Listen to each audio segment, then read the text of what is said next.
சகசரநாமத்தில் 174வது நாமாவளி மகாபலஹா.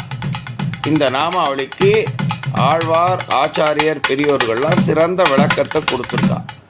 என்னன்னா, பிறரொரு உதவியை நாடாமல் எந்த இடத்திலும் தன்னுடைய பராக்கிரமத்தினால் அனைவரையும் ஜெயித்தவர் அப்படின்னு சொல்லி நிறுத்துறார்.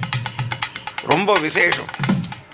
பெருமாள்கிட்ட நாம் சரணாகதி பண்ணிட்டு நமக்கு ஒரு உபத்திரவம் வருதுன்னு பெருமாள் நம்மளை காப்பாற்ற சொன்னோமானா பெருமாள் நேரடியாக நமக்கு உதவி பண்ணுறார். மற்றவாளோட உதவி இல்லாமலேயே நமக்கு எல்லாவற்றையும் இந்த பூலோகத்தில் பூர்த்தி பண்ணித்தரார். அதனால் இவரை தவிர நாம் வேற யாரையும் பிரார்த்தனை பண்ணி சரணாகதி பண்ணிக்க வேண்டாம் அப்படின்னு தெரியப்படுத்துகிறா. விசேஷம்.